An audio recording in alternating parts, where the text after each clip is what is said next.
Leading manufacturer है। Integrated metal producer, long steel product और फेरोलॉयज बनाने का कारोबार है कंपनी का, यहाँ पर सबसे ज्यादा फोकस है। और स्पंज आयरन बनाने में ये देश की चौथी सबसे बड़ी कंपनी है। 5.7 MTPA की क्षमता के साथ 3 प्लांट्स हैं कंपनी के जो ये प्रोडक्ट्स बनाते हैं। आइए स्वागत करते हैं कंपनी के वाइस चेयरमैन और मैनेजिंग डायरेक्टर ब्रिजभूषण अग्रवाल साहब हमारे साथ कार्यक्रम में शामिल हो रहे हैं, जो शुरुआत से ही इस कंपनी के साथ जुड़े हुए हैं। कोलकाता यूनिवर्सिटी से कॉमर्स में ग्रेजुएशन किया है आपने और स्टील और फेरो अलॉय इंडस्ट्रीज का गहरा 30 साल से ज्यादा का अनुभव अग्रवाल साहब के साथ है। और इस कंपनी की strategic planning, expansion, business development और मार्केटिंग में ब्रिजभूषण अग्रवाल साहब का बड़ा जबरदस्त रोल रहा है। अग्रवाल साहब बहुत बहुत स्वागत है, धन्यवाद आपका जी बिजनेस के लिए आपने वक्त निकाला। सबसे पहले जो आपके आरएचपी में पढ़कर ये समझ में आया कि जो एक्सपेंशन प्लान आप करने जा रहे हैं, जो आईपीओ आप लेकर आ रहे हैं और जो आईपीओ से जो आपको पैसे आने वाले हैं उसमें से आप डेट रिडक्शन करेंगे, अपना कर्ज कम करने की प्लानिंग कर रहे हैं। तो सबसे पहले उसी पर बताएं कि कितना कर्ज है कंपनी पर और इस आईपीओ से जो पैसा आएगा कितना कर्ज रिडक्शन में काम आएगा और उसके बाद डेट सिचुएशन कैसी रहेगी कंपनी की। धन्यवाद। पहले मैं सबको धन्यवाद करता हूँ। और कर्ज के बारे में मैं आपको ये कहूंगा कि अभी हमारा लॉन्ग टर्म कर्ज जो है 182 करोड़ के करीब है, 182, और short term in the form of working capital करीब 704 करोड़ है। तो इसके अंदर हम 470 करोड़ रुपए का डेट रिडक्शन करेंगे। ये 31 दिसंबर तक का है, जबकि मार्च के अंदर काफी और कम हुआ है। और इससे कंपनी को काफी कॉस्ट में सेविंग होगा, इंटरेस्ट में सेविंग होगा और कंपनी के अंदर फाइनेंशियल में भी काफी अच्छी इंप्रूवमेंट हम लोगों को आने वाले टाइम के अंदर नजर आए। ओके, एक और चीज, आपके आरएचबी में जो मैं पढ़ रहा था, एक बड़ा एक्सपेंशन प्लान कंपनी लेने जा रही है। अभी आपका 5.7 MTPA की क्षमता है, लगभग दुगनी हो जाएगी, दुगनी से ज्यादा, इनफैक्ट 11.6, राइट। कितने साल में ये एक्सपेंशन पूरा होगा, इसका असर आपके फाइनेंशियल में कब से आने लगेगा और इस एक्सपेंशन प्लान इतना बड़ा क्षमता दुगुनी करने के पीछे कंपनी का क्या इरादा है, ये बताएं सर। इसे आपने देखा होगा कि जो हमने एक्सपेंशन प्लान, हमें सभी लोगों को काफी बड़ा लग रहा होगा, बट अगर आप श्याम मेटालिक की हिस्ट्री में जाएं तो इस तरह का एक्सपेंशन हमारे ग्रोथ अगर आप डबल डिजिट में देखें तो लास्ट 15 साल से ही रहा है। तो इससे ये फायदा होगा कि अभी अगर आप देखें हमारे एक्सपेंशन के अंदर तो 80% ऑफ द एक्सपेंशन हम ऑर्गेनिक बिजनेस के अंदर ही कर रहे हैं, जहाँ पे हम वैल्यू एडिशन कर रहे हैं, B2C बिजनेस के अंदर और फूटे कर रहे हैं, कॉस्ट को कम करने के लिए हम बैकवर्ड इंटीग्रेशन जा रहे हैं। तो बड़ा ही अच्छा मॉडल है ये। इसी तरह के स्ट्रेटेजी पे हम लोगों ने लास्ट 15 साल डिलीवर किया है और इससे कंपनी को काफी फाइनेंशियल में काफी फायदा होगा। अगर आप कॉस्ट को कम करते हैं और आप वैल्यू एडिशन करते हैं, B2C के ऊपर और ज्यादा फोकस करते हैं, तो कंपनी को मुनाफा काफी होगा। रहा बात समय का जो आप पूछ रहे हैं, मैं आपको कह देता हूं कि ये काफी बड़ा एक्सपेंशन है कंपनी के लिए। तो हर साल के अंदर हम देखेंगे, इस साल से 21, 22, 23 हर साल हम कुछ ना कुछ इसके अंदर ऐड करते जाएंगे। हर साल हम देखेंगे कि ये जो एडिशनल एक्सपेंशन जो हमने डिक्लेयर किया है, अगर हम देखें तो ये करीब 4 से 5 साल के अंदर इसको पूरी तरह से इसको कंप्लाई कर पाएंगे। परफेक्ट है सर। अच्छा सर, एक चीज मुझे बताएं अग्रवाल साहब, जैसे 50 कंपनियां स्टील की, राइट, हिंदुस्तान में इतनी सारी लिस्टेड कंपनियां हैं, आप भी एक स्टील कंपनी है। ये मुझे बताएं कि अगर मैं एक इन्वेस्टर हूं, आपके आईपीओ में मुझे पैसा लगाना है, तो ऐसी क्या खास बातें हैं, ऐसी क्या खास वजह आपकी कंपनी में, ऐसा क्या खास है कि एक इन्वेस्टर को आपके आईपीओ में पैसा लगाना चाहिए? तो अपनी कंपनी की खास बातें मुझे बताएं सर। देखिए, हर इन्वेस्टर आज इन्वेस्टर डेस्क के ऊपर बैठा है तो फ्यूचर के ऊपर बात करेगा, लेकिन मैं 15 साल पीछे की बात करूंगा।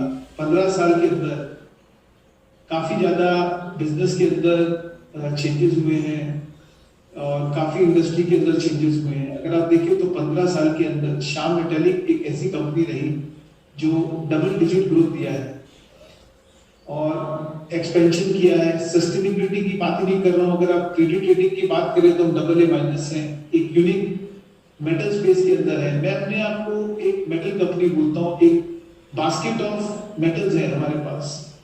मैं ये नहीं कहता हूँ कि मैं एक लॉन्ग प्रोडक्ट ही बनाता हूँ। अगर आप देखें तो हमारे risk management point of view से बड़ा डाइवर्सिफाइड बिजनेस है हमारा, और हर बिजनेस के अंदर कंपनी ने एक अच्छा बेंचमार्क क्रिएट किया है।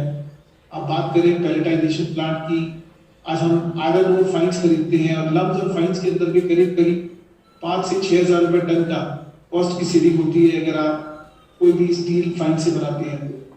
अपार्ट फ्रॉम दैट, अगर आप देखें डाइवर्सिफाइड प्रोडक्ट होने की वजह से कोई भी तरह का मार्केट के अंदर अगर प्रेशर क्रिएट होता है कोई भी प्रोडक्ट के अंदर, तो हमारे पास फ्लेक्सिबिलिटी है कि अपने कंपनी की रेवेन्यू और टारगेट्स को पूरा कर पाते हैं। तो ये बहुत बड़ा एक सहयोग होता है कि आप एक प्रोडक्ट के ऊपर ही बेस नहीं है, आपके पास मल्टीपल डाइवर्सिफाइड प्रोडक्ट है, पहला। दूसरा, अगर आप देखें तो स्टील कंपनी को लास्ट 15 साल के अंदर काफी तरह के शॉक्स और तकलीफ का सामना करना पड़ा है। पहले है रॉ मटेरियल की तरफ से। तो रॉ मटेरियल की तरफ से मैं आपको बता दूं कि वो हमारा दोनों जो बड़ा प्लांट है वो कंप्लीट इंटीग्रेटेड है। हमारी कैप्टिव रेलवे साइडिंग है, हमारा कैप्टिव पावर प्लांट है, और पावर का कॉस्ट करीब करीब ₹2.50 से नीचे हमारे पावर का कॉस्टिंग आता है। तो ये बहुत बड़ा वैल्यू है एक कंपनी के लिए अगर आप कॉस्ट को कंट्रोल कर पाते हैं। मार्केट का प्राइस तो मार्केट के हिसाब से चलना है, बट कॉस्ट एक एंटरप्रेन्योर के हाथ में होता है, एक इंडस्ट्री के हाथ में होता है, जिसके ऊपर हमने डे वन से हमने बहुत ही ज्यादा फोकस किया है और अपने आप को बड़ा स्ट्रॉन्ग रखा है कि अपने सब प्लांट को कॉस्ट वाइज बड़ा इफेक्टिव रखा है।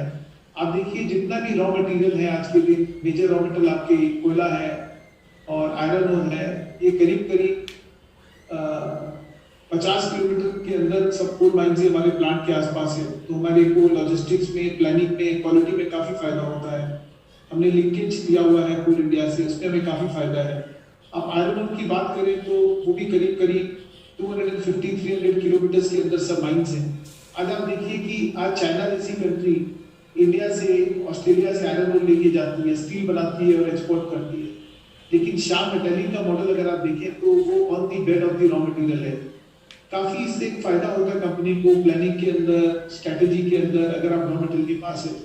आज लॉजिस्टिक बहुत बड़ा कॉस्ट है। आज 1 टन मेटल बनाने में करीब करीब 3 टन करीब करीब आपको रॉ मटेरियल लगता है।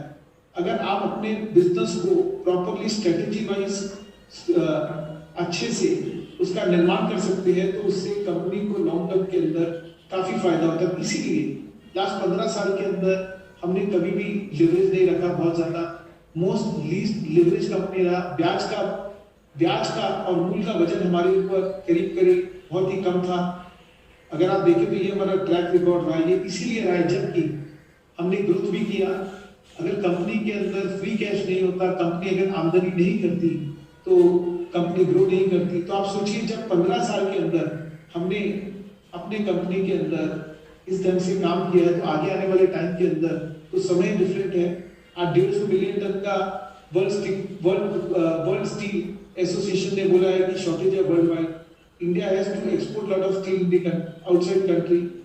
आज इंडिया के अंदर इतना ग्रोथ होना है। देखिए आगे आने वाला टाइम में मैं बहुत बुलिश हूँ, बट साथ साथ हम अपना जो प्रोडक्टिव अप्रोच है, जो हमारा मंत्रा है, जो हमने लिवरेज को कम रखा है और हमेशा आगे आने वाले टाइम के अंदर भी आप एक्सपेंशन जो देख रहे हैं, जो इतना बड़ा एक्सपेंशन कर रहे हैं, कैपेसिटी डबल कर रही है, हम इंटरनल एक्यूरेट से ही नेचर की प्लानिंग कर रहे हैं, जिससे कि आगे आने वाले टाइम में कंपनी का जो मंत्रा है वो बड़ा इंटैक्ट रहे और हमारे शेयर होल्डरों को आगे आने वाले टाइम में उसका काफी फायदा हो।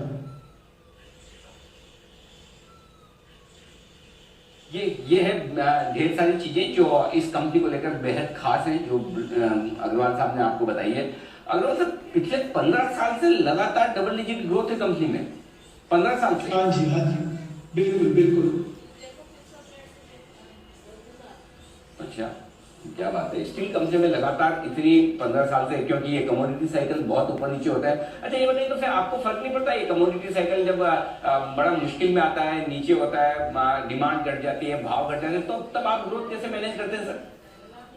देखिए फर्क तो सभी को पड़ता है, ये बोलना मेरे लिए उचित नहीं रहेगा, क्योंकि मार्केट का प्राइस तो मार्केट का प्राइस है, जो डिमांड सप्लाई और मार्केट सिनेरियो डिटरमाइन करता है।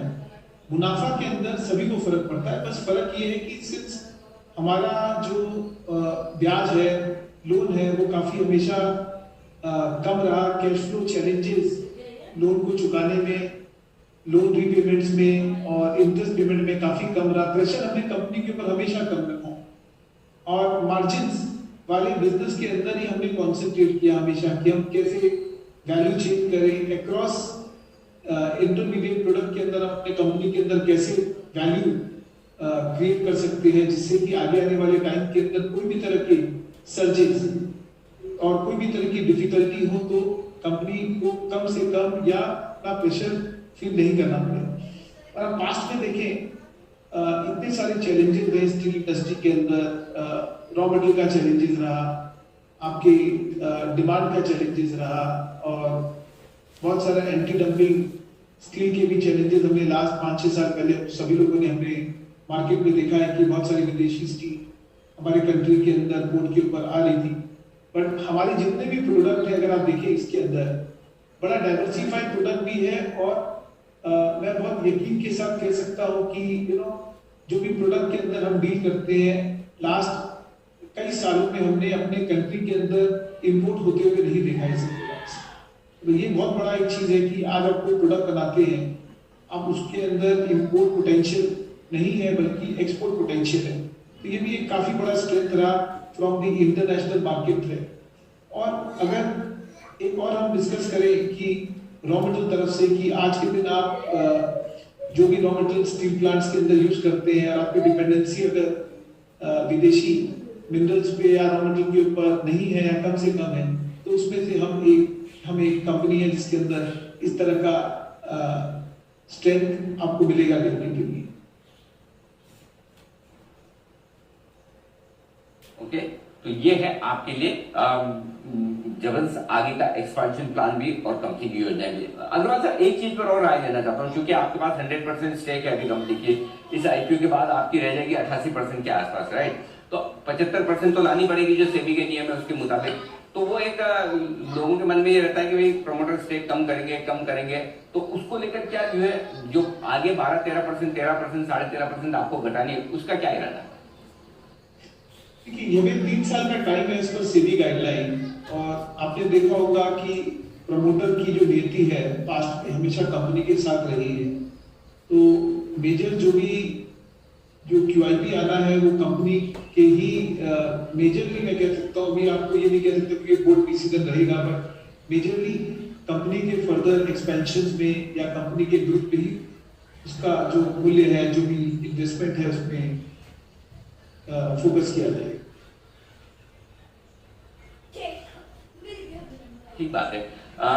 तो ये है आपके लिए योजना है। अच्छा अग्रवाल साहब, आपसे इजाजत लूं उससे पहले एक चीज पूछना चाहता हूँ, क्योंकि आपका इंटरव्यू कर रहा था, मैंने कई सारे प्रमोटर्स का इंटरव्यू करता हूँ, देखता हूँ, लेकिन शायद ये पहली बार मैंने देखा एक सरकारी कंपनियों के जो मैनेजमेंट होते हैं उनकी बात छोड़ लें, लेकिन आपके जहाँ बैठे साथ में आपने तिरंगा लगा रखा है।